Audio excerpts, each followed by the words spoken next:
Uno de los antiguos jefes de los paramilitares en Colombia fue designado por el gobierno como un gestor de paz. Les hablo de Salvatore Mancuso, un excomandante que en 2015 fue condenado en Estados Unidos a 15 años de cárcel por narcotráfico. La justicia transicional colombiana ya lo había sentenciado en 2 oportunidades por su responsabilidad al dirigir 4 bloques de este grupo armado ilegal. De hecho, en tan solo uno de los procesos, Mancuso se declaró responsable de casi 1.500 delitos, incluidos masacres, homicidios, desapariciones forzadas y desplazamientos, entre otros. La Fiscalía, de hecho, le imputa más de 70.000 delitos. En 2005, él impulsó las negociaciones de paz que tuvieron los paramilitares con el gobierno de la época, liderado por Álvaro Uribe. El proceso se conoció como Justicia y Paz y 3 años después lo extraditaron a Estados Unidos. Desde marzo de 2023, los jueces estadounidenses declararon que ya había terminado su condena. Y ahora se conoció una resolución de la presidencia de Gustavo Petro que lo designa como gestor de paz, una figura que este gobierno comenzó a utilizar con manifestantes que hicieron parte de las protestas sociales de 2019 y 2021 y quienes estaban detenidos. Sin embargo, la figura de los gestores de paz existe en Colombia desde 1997. ¿Pero qué implica ser gestor de paz? ¿Y cuáles son las críticas respecto a que Mancuso sea uno de ellos? Para dialogarlo hoy en el debate nos acompañan desde Bogotá Laura Bonilla, subdirectora de la Fundación Paz y Reconciliación. Y también estamos con David Cancino, magíster en Economía y Ciencia Política y analista político. A los dos, gracias por acompañarnos y bienvenidos. Y a nuestra audiencia también les doy la bienvenida y recuerden que leemos todos sus comentarios en las redes sociales. Estamos como @France24_ES y pueden comentar con el hashtag #eldebatef24 y mi Twitter es @mariaclaguirre. También, si se pierden alguno de nuestros debates, pueden repetirlos en nuestro canal de YouTube o escucharlos en podcast a través de Apple Podcasts, Spotify, Deezer y TuneIn. Laura Bonilla, quiero comenzar con usted. Bienvenida. Y primero la pregunta disparadora de este debate. ¿Qué opina de que Salvatore Mancuso sea gestor de paz? Pues mira, realmente a mí me genera opiniones encontradas, digamos, por varias razones. Una parte, porque no lo veo tan útil. Es decir, entiendo que el gobierno pareciera querer hacer una especie de reedición de la ley 975 del proceso de justicia y paz. Sí que es verdad que ese proceso tuvo, por ejemplo, una verdad muy truncada con la extradición de los jefes paramilitares, digamos que no se logró nunca el cumplimiento de lo que se había pactado en ese momento. Entonces entiendo que el gobierno lo utiliza como gestor de paz para ese propósito. Pero no es clara, digamos, el aporte que puede hacer Salvatore Mancuso más allá, digamos, de reintegrarse a un camino, digamos, de verdad, justicia y reparación en Colombia, porque, digamos, que aceptar que él tenga injerencia sobre alguno de los grupos actualmente alzados en armas, pues sería bastante ilógico, digamos, sobre todo después de tantos años en los Estados Unidos. Entonces, esa es realmente mi opinión. No tengo una postura claramente definida de si, es decir, es bueno o malo. Puede ser interesante, digamos, reeditar el proceso de justicia y paz, puede ser novedoso, pero pues también tiene riesgos políticos y jurídicos, sobre todo, digamos, de frente a lo que el gobierno quiere que sea el proceso de paz total. David Cancino, lo saludo también a usted y también le agradezco por estar con nosotros en el debate. Para usted, ¿qué significa que Salvatore Mancuso sea un gestor de paz? María Clara, muchísimas gracias por la invitación. Yo creo que ante nada es un hecho político, es una manera, digamos, del gobierno de Gustavo Petro de darle cabida a uno de los actores más importantes en el conflicto armado colombiano. Y que en ese sentido comparto la opinión de Laura, carece de, digamos, de un mecanismo concreto y específico que aporte en los ejes que han sido los que han estado presentes en los últimos años cuando estamos hablando de procesos de paz en el país, en cuanto a lo que refiere a la justicia, la reparación y la verdad. Hace unos meses, unas semanas, Salvatore Mancuso hizo pues distintos señalamientos, reveló mucha información muy delicada sobre varios actores del conflicto, sobre algunas víctimas, sobre cómo operaba el paramilitarismo en el país. Y sin embargo uno esperaría que este mecanismo ayudara a esclarecer o a mostrar pruebas contundentes que demuestren lo que allí se afirma. Y sin embargo, pues este mecanismo que todavía está muy en las nubes, es muy etéreo todavía, no parece que tiene un espacio concreto para poder materializarse. Entonces, creo que esto hace, digamos, más referencia a un acto político, discursivo del gobierno Petro, que se ha caracterizado precisamente en su gobierno por hacer anuncios grandilocuentes, pero a la hora de la verdad, al momento de concretarlo, ha sido muy vago en esas intenciones y en esos objetivos concretos que refieren a su política de paz en general, porque no solamente hablamos acerca de los gestores de paz, sino también a toda su política de sometimiento a grupos armados ilegales, a bandas criminales e inclusive a subsidios que se están discutiendo en este momento en la actualidad nacional, a algunos grupos o algunos jóvenes que participan de actividades delincuenciales.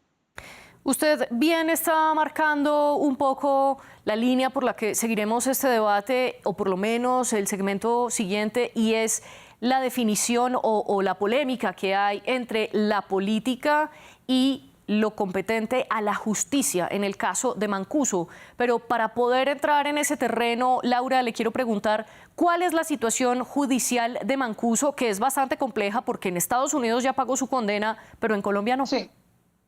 Esa es exactamente la situación. Lo que pasa es que Mancuso, dentro del proceso de negociación con las AUC, digamos, él estaba acogido a la ley 975, que era el instrumento jurídico que en ese momento se usó para la desmovilización.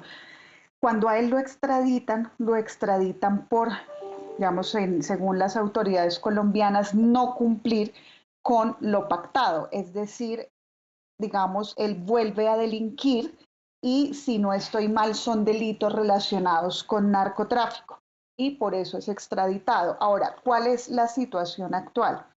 Hoy, digamos, la paz total no tiene un piso jurídico en relación al sometimiento de los grupos armados ilegales, por dos razones. Primero, porque el gobierno, digamos, fue muy acelerado en proponer el sometimiento, ahora es el diálogo sociojurídico, digamos, en lanzar la pelota caliente antes de tener, digamos, el recurso jurídico que necesitaba para adelantar estos diálogos. Incluso el gobierno nunca necesitó hacer una ley de sometimiento ni pasarla por el Congreso, el presidente tiene las facultades para iniciar los diálogos y lo que hubiera hecho es, digamos, pasar, o sea, mesa a mesa, tal y cual lo hicieron gobiernos anteriores. Él se aceleró, digamos, la paz total era una cosa muy grandilocuente y ahora mismo el sometimiento tanto de bandas criminales como el sometimiento a la justicia de pues, grupos mucho más complejos en medio de la criminalidad, digamos, de la violencia política organizada, pues está en un limbo. Eso es un gran problema y es el mismo limbo en el que está Salvatore Mancuso. Ser gestor de paz sirve para que Salvatore Mancuso pueda volver al país dentro de un proceso específico y que dentro de ese proceso pueda, digamos, aportar a la verdad. Él también ya se presenta a la JEP. Si la JEP lo admite, ya no como paramilitar, sino como tercero, que en eso, digamos, la ley puede tener esa apertura, pues digamos que Mancuso puede entrar. Pero también cabe la posibilidad de que, digamos, la justicia va a continuar, la figura del gestor de paz no suspende los procesos, lo que hace es hacer un alto, vamos, en las órdenes de captura. Entonces, sí, efectivamente no es una situación sencilla. Y precisamente ahí es donde comienza la polémica, porque si bien tiene una orden de arresto y una orden de captura y una sentencia, digamos, en contra por cumplir, que Justicia y Paz, que es la ley 975 que usted está mencionando, le suspendió de manera temporal, precisamente como para mirar qué puede pasar con él. David Cancino, le quiero preguntar, ¿cómo riñe entonces la política con lo judicial? ¿Puede un presidente, a través de una resolución, determinar que Mancuso puede quedar en libertad? Bueno, en repetidas ocasiones, no, digamos que hay varios antecedentes de gobiernos anteriores, inclusive el gobierno de Álvaro Uribe en el que el presidente tiene algunas herramientas constitucionales amparadas por la ley, en la cual puede tomar este tipo de decisiones unilaterales en estadios muy tempranos de negociación o de, digamos, de levantamiento de esas condiciones para realizar diálogos de paz. Eso ha incluido, por ejemplo, el reciente firmado, bueno, relativamente reciente firmado por las FARC, que tiene una fase exploratoria en el que el presidente, digamos, no tiene la obligación de notificar o de, digamos, hacer algún trámite legislativo para poder iniciar ese tipo de conversaciones. En ese sentido, sorprende, pues digamos que ya después de un año de gobierno Petro, aún no tengamos siquiera un borrador o algunas líneas jurídicas sobre las cuales se puedan trazar cuáles van a ser precisamente esos lineamientos, esas condiciones, esos compromisos, tanto del gobierno nacional como de los alzados en armas, como de los grupos ilegales, como de los grupos narcotraficantes, ¿cierto?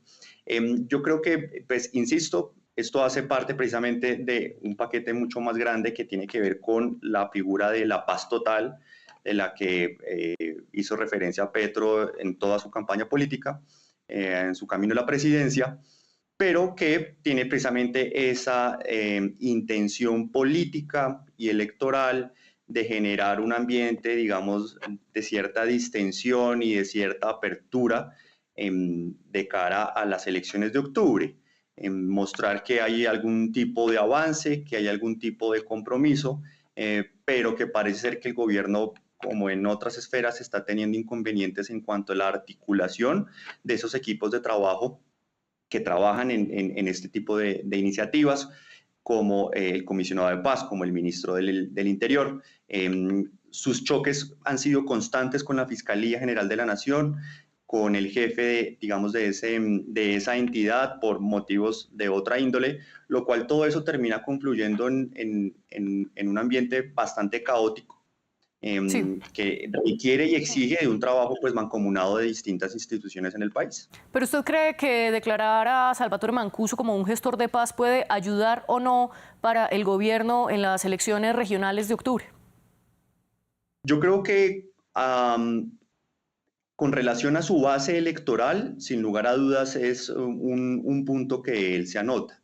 Pero también creo que le puede jugar en contravía en la medida que los colombianos, hace no mucho vimos los resultados que presentó el Ministerio de Defensa en cuanto a seguridad, aumentó casi el 90% el delito del secuestro, aumentó el hurto casi al 30% del hurto a personas y cierto sector de la sociedad colombiana aún ve este acercamiento con delincuentes y personas al margen de la ley como una característica de debilidad del gobernante de turno o de quien está a cargo de la seguridad del país, y en ese sentido puede haber una interpretación en la cual se vea a Gustavo Petro como muy débil para afrontar los retos de seguridad, y eso, digamos, que apalanque algunos discursos que han sido contrarios a su política y a su gobierno.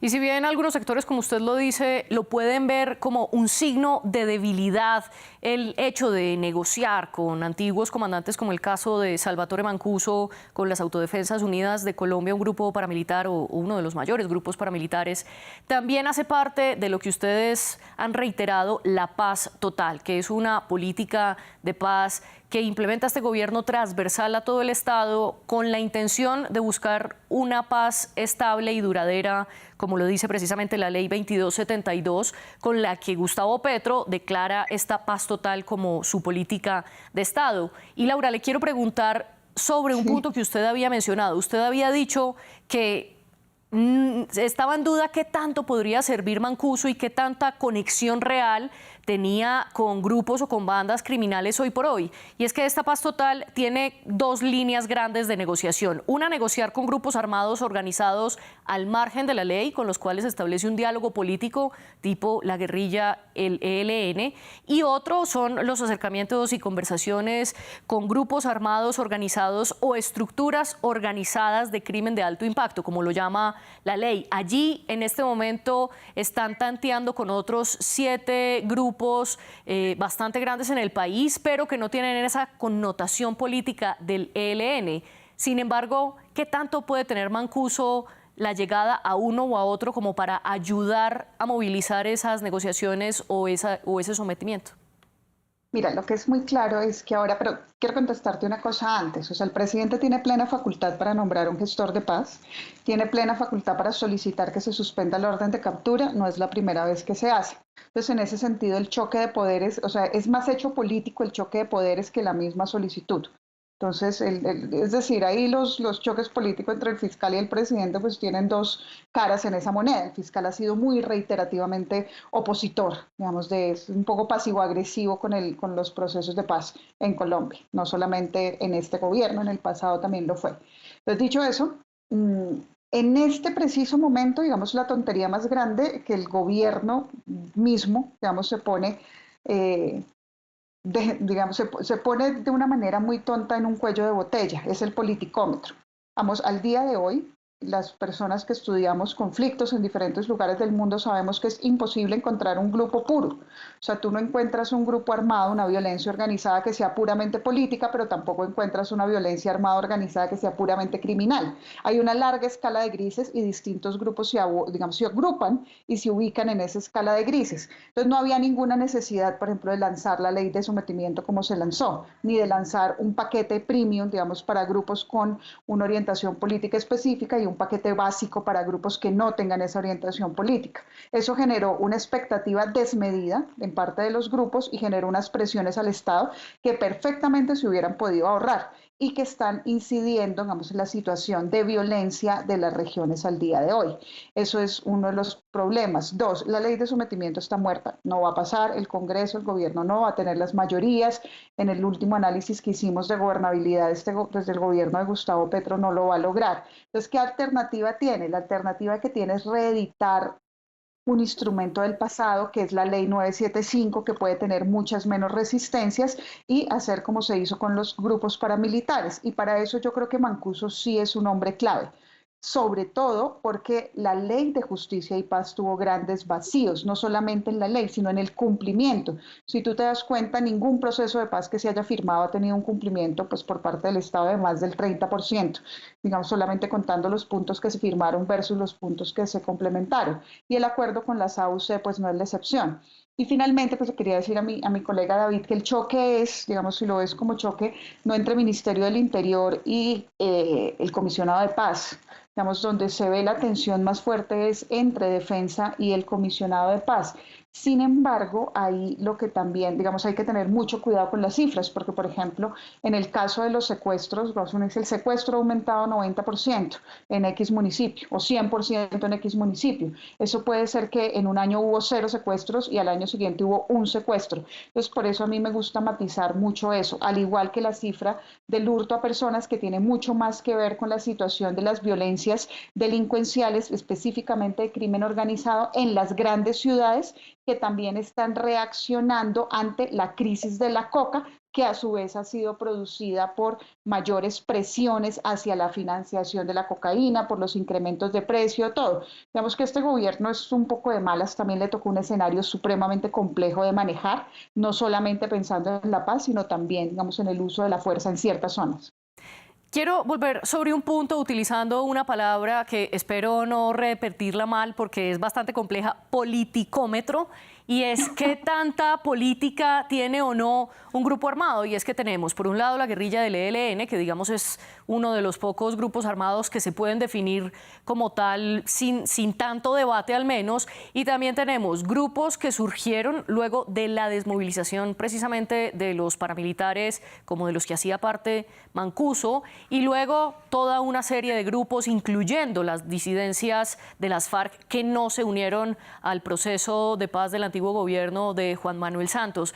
David, en todo esto, ¿qué tan útil es la paz total y las definiciones que está dando Petro para negociar con uno o con otro? Bueno, yo creo que haciendo referencia a lo que nos explicaba Laura en cuanto a los matices de los grupos armados, Colombia tiene una característica pues muy particular, y es que buena parte del conflicto, la amalgama, al menos en términos de financiación, es el narcotráfico.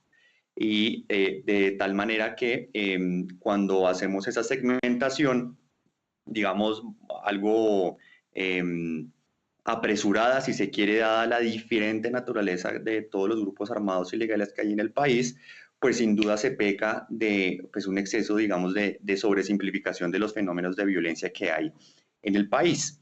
De tal manera que en ese sentido, esa realidad, digamos que es, puede decirse académica o investigativa, tiene luego efectos políticos y es el mal diseño de un proyecto de ley que, como lo acaba de decir Laura, pues no va a tener prosperidad en las diferentes instancias del Congreso de la República para que se pueda llevar a cabo, y en últimas lleva a que el presidente tenga que hacer una especie de maroma con los pocos instrumentos o muchos instrumentos que tiene a disposición hoy para tener un diálogo con estos grupos armados ilegales.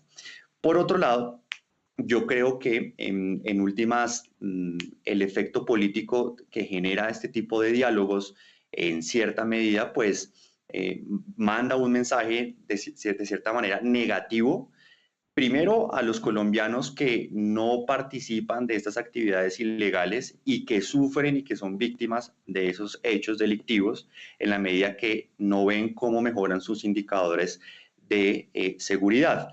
Más allá de si fue en un municipio que subió de 0 a 1 persona, no deja de ser grave. La magnitud del secuestro pues es un delito de lesa humanidad y en ese sentido digamos que debería preocupar sin importar cuál sea su naturaleza, ¿no? Y por otro lado, pues igual los grupos armados ilegales se comportan como unidades estratégicas que necesitan tener claridad sobre los incentivos que se les va a otorgar para poder, digamos, dejar sus actividades ilegales. Y eso también es responsabilidad del gobierno. Entonces, termina, digamos, que afectando tanto víctimas como victimarios y no solucionando el problema de seguridad que hay en el país. Volvamos ahora a enfocarnos. ¿Crees que puedo refutar una cosa pequeña? Sí, claro que sí, Laura, adelante. La diferencia entre el entendimiento más tradicional de los conflictos armados, que es un poco esto: un grupo armado tiene un incentivo, su incentivo es el narcotráfico, en una sobresimplificación, a eso se dedica el grupo, remuevo la economía criminal, ergo el grupo ya no tiene sentido. Eso es justamente lo que llevó a crear la ley de sometimiento como se creó y la llevó a fracasar, por varias razones. Mira, incluso es tan, digamos, sobreutilizado el narcotráfico como explicación de la violencia en Colombia, que ahora que en el Catatumbo, en el Cauca, en Tumaco, en todas estas zonas hay una crisis tan grande de la economía cocalera, donde la gente no está vendiendo, no está procesando. Antes habían en la vía Argelia por lo menos, o sea, era muy difícil encontrar un laboratorio y lo encontrabas hundido en la selva. Hoy en día están los laboratorios, digamos, hace 4 años estaban los laboratorios en la carretera y hoy en día tú ves los cultivos de coca tal cual porque no se está cosechando, porque es perder la plata. Entonces, digamos, nos está mostrando la realidad que esa relación no era tan así. Los grupos armados están muy vivos y lo que hicieron ante la crisis del narcotráfico no es decir, yo ya no tengo sentido, necesito una alternativa legal, sino incrementar la extorsión. Y es la razón por la que extorsión, trata de personas y muchas otras violencias más asociadas al control de población, al control territorial, están hoy como la principal preocupación en Colombia. Y con los datos es muy simple, digamos, hay sumas y hay restas. ¿Dónde tenemos sumas en este momento a nivel nacional? Líderes y lideresas sociales, es la gran crisis de la violencia en Colombia. Estos grupos armados tienen su control territorial fundamentado sobre el disciplinamiento social, y la segunda es el confinamiento y digamos, el empadronamiento de las poblaciones para, digamos, incrementar su control territorial. Sí. ¿Dónde han disminuido cifras? En desplazamiento forzado han disminuido cifras y han disminuido cifras en ataques a la fuerza pública de una manera bastante fuerte. Volvamos de nuevo, los voy a interrumpir porque nos estamos desviando y estamos debatiendo la violencia en Colombia en tiempos de Gustavo Petro y no es el tema del debate, aunque está relacionado por supuesto con los gestores de paz. Pero quiero que volvamos a esta figura para analizar sobre todo en retrospectiva qué tanto ha servido. Ustedes bien han señalado, no es el primer gobierno en designar gestores de paz y el presidente por distintas leyes, el presidente sea el cual sea, tiene la potestad de designar estos gestores de paz. David había mencionado que el entonces presidente Álvaro Uribe designó a uno de ellos, Rodrigo Granda, en ese momento exmiembro de las FARC, y cuando lo designó en 2007, luego él se fugó y lo terminaron capturando en 2021 en México e hizo parte del proceso de paz luego posterior de las FARC con el gobierno colombiano. Y también Gustavo Petro ya comenzó a aplicar esta figura de gestores de paz, como lo decíamos al inicio de este programa, para quienes hicieron parte de las protestas sociales en 2019 y 2021 y habían sido capturados por vandalismo o por distintos casos. Sin embargo, la pregunta que le quiero hacer primero a Laura es, ¿para qué ha servido esta figura de gestores de paz en tiempos pasados y en este gobierno actual? ¿Qué han hecho? Bueno, digamos que fue una figura exitosa, se reeditó justo en la ley 975 y sirvió para la desmovilización de las AUC. En eso, vamos, que funcionó para el propósito que fue creada. En el caso del ELN, los gobiernos anteriores han usado esta figura con Francisco Galán, por ejemplo, que era dirigente del ELN, con Felipe Torres, incluso creo que lo usaron con Yesid Arteta también, él no era del ELN. Y en ese caso lo que ha hecho es crear como una base, sobre todo de gente que perteneció al grupo, que estuvo en las cárceles, de presión a sus antiguos compañeros para traerlos a un proceso de paz. Yo diría que ahí es mixto, digamos, se ha ganado mucho con esa utilización de gestores de paz y en otros casos como el de Rodrigo Granda, digamos, si no funcionó mayoritariamente, funcionó con una presión combinada entre fuerza y presión social también que condujo finalmente a la desmovilización de las FARC con el proceso de paz con el expresidente Santos. Claro, pero usted apunta precisamente al que ha sido el origen de la figura y es personas que hacen parte de algún grupo armado, sí, que salgan de la prisión para poder servir de puentes comunicadores en una eventual negociación con ese grupo. Pero ¿cuál es el caso entonces y si es igual de efectivo o no con gestores de paz dedicados a protestas sociales, que las protestas ya no están, y con Salvatore Mancuso, que las Autodefensas Unidas de Colombia tampoco están, y todas las bandas y todos los grupos posteriores que han surgido desde la desmovilización de los paramilitares ya tienen múltiples cabezas, David? Yo creo que la figura del gestor de paz no es necesariamente útil por su simple existencia. Cada contexto ha servido para, digamos, identificar su utilidad o no.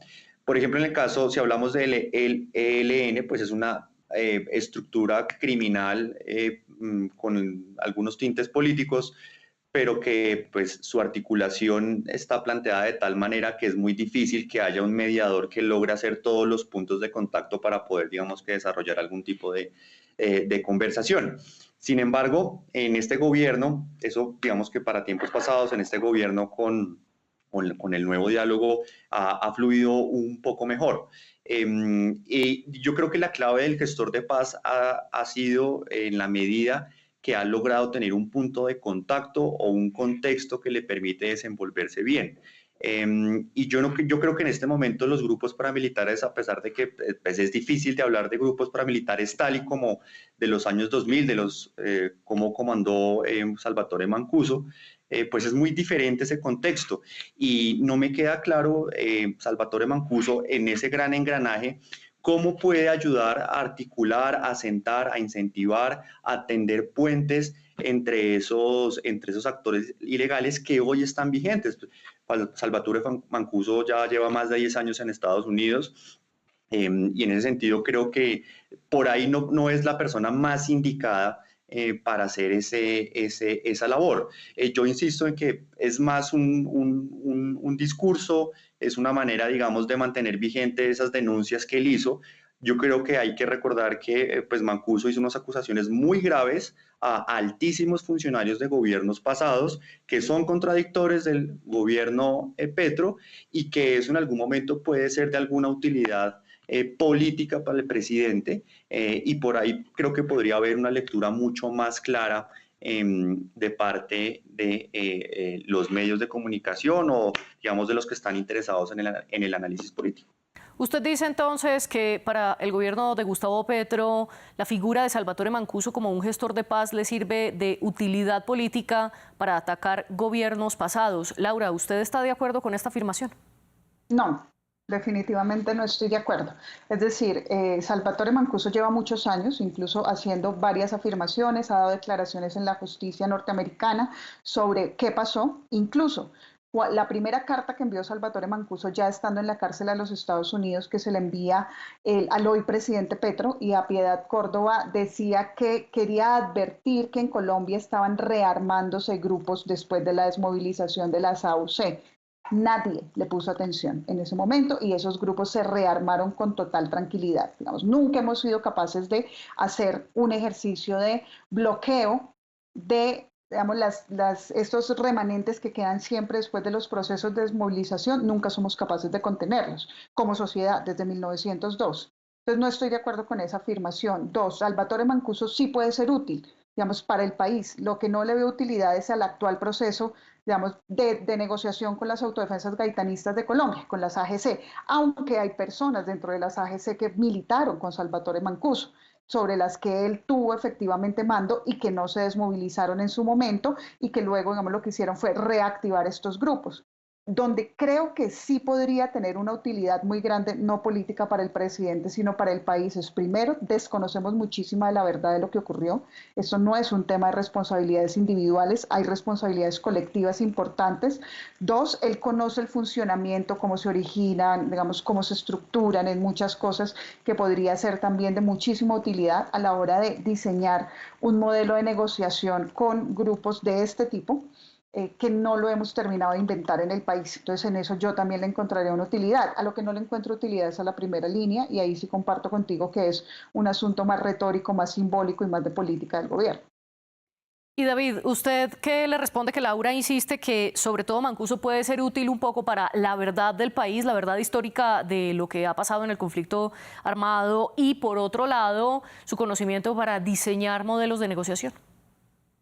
No, a ver, yo creo que es muy diferente la experticia que puede tener un académico que se sienta a estudiar este tipo de fenómenos y que pueda asesorar perfectamente al gobierno nacional y otro, pues un delincuente de las peores condiciones como es Salvatore Mancuso para sentarse a hacer un proceso de asesoramiento al gobierno en este tipo de actividades.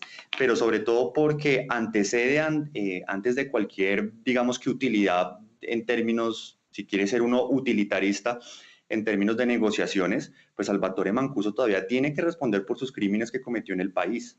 Entonces esto no se puede volver una patente de corso de parte del gobierno para excluir o, digamos, quitarle esa responsabilidad. Y ahí están los mecanismos ordinarios de la fiscalía, digamos, de la ley ordinaria, de la justicia ordinaria, ¿cierto? Y por eso, y en ese sentido, hacía la crítica al principio de la conversación, de que en la medida que nosotros no tengamos claro cuáles son los mecanismos o cuáles son los hechos concretos en términos de justicia y reparación a las víctimas, pues en ese sentido no va a haber utilidad real por parte Sí. de Salvatore Mancuso. Y en ese sentido, pues la última hipótesis que nos puede quedar, que la dejo como hipótesis, es la utilidad política que le pueda sacar, digamos, de provecho el Sí. gobierno Petro a una eventual liberación o a una eventual figura de gestor de paz por parte de Mancuso. Y a propósito del tema que estamos debatiendo, justamente la resolución dice que la idea de que Mancuso sea gestor de paz es para que, y esto lo cito entre comillas, contribuya con su conocimiento y experiencia al diseño de procesos de desarme colectivo de los grupos ilegales que actúan en todo el territorio nacional, que es un poco a lo que apuntamos. Ya para cerrar nuestro debate y concluir, Laura, ¿cómo interpretar para las víctimas este nombramiento?